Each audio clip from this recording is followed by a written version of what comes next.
पूरी दुनिया को जब अंग्रेज हमारे देश को छोड़ के गए, अंग्रेजों ने जाते जाते कहा था कि ये तो हम थे जो 100-125 साल तक भारत के ऊपर हमने राज करके भारत को एक साथ रखा।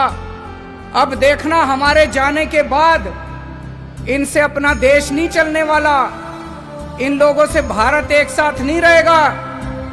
ऐसे अंग्रेजों को भी लग रहा था, पूरी दुनिया को लग रहा था। दोस्तों आज 70 साल हो गए, भारत एक साथ भी है और खूब तेजी से तरक्की भी कर रहा है, और उसका केवल एक कारण है, हमारे देश का ये संविधान।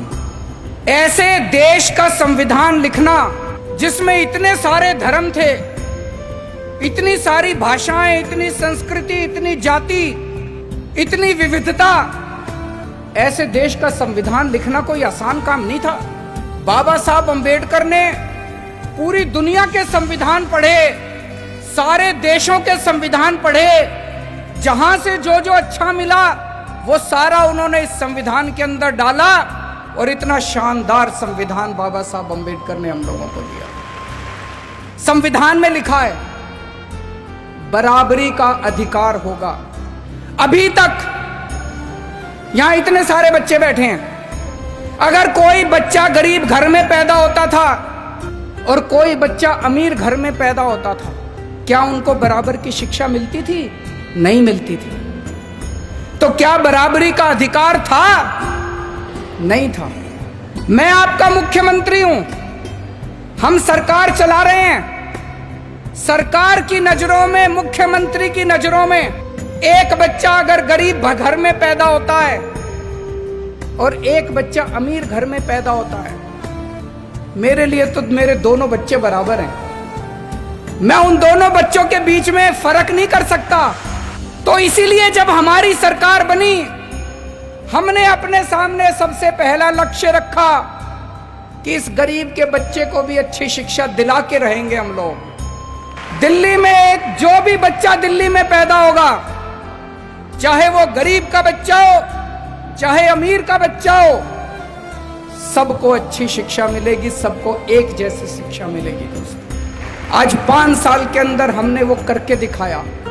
बाबा साहब अंबेडकर का एक सपना पूरा किया हम लोगों ने। हमारे संविधान में लिखा है जीने का अधिकार होगा। पहले गरीब आदमी के घर अगर कोई बीमार होता था, वो सरकारी अस्पताल में जाता था, सरकारी अस्पताल में इलाज का बुरा हाल था। आज दिल्ली के अंदर सरकारी अस्पतालों में वैसा ही अच्छा इलाज है जैसा प्राइवेट अस्पतालों के अंदर इलाज हो रहा है। लोगों को हमने जीने का अधिकार दिया। दिल्ली के अंदर हमने योजना बनाई। अभी तक अगर किसी का एक्सीडेंट होता था, कोई उसको बचाने के लिए नहीं जाता था, वो बेचारा सड़क पे पड़ा रहता था। लोग सड़क पे गुजर जाया करते थे, लोगों को लगता था मैं क्यों पचड़े में पड़ूं, मैं अगर इसको अस्पताल में ले गया तो अस्पताल वाले मेरे से पैसे मांगेंगे।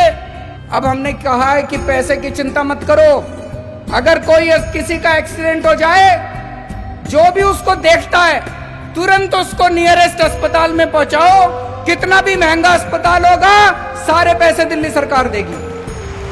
संविधान में लिखा है गरीबी दूर करेंगे। गरीबी कैसे दूर होगी? केवल नारे लगानों से दूर नहीं होगी गरीबी। हमने दिल्ली के गरीबों का मिनिमम वेज बढ़ाया।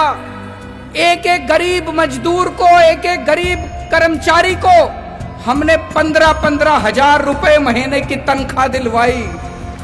गरीबी तब दूर होगी दोस्तों। मुझे ये लगता है अगर ये बाबा साहब अंबेडकर का संविधान एक दिन के लिए अच्छे से लागू हो जाए, ये देश कहीं का कहीं पहुंच जाएगा।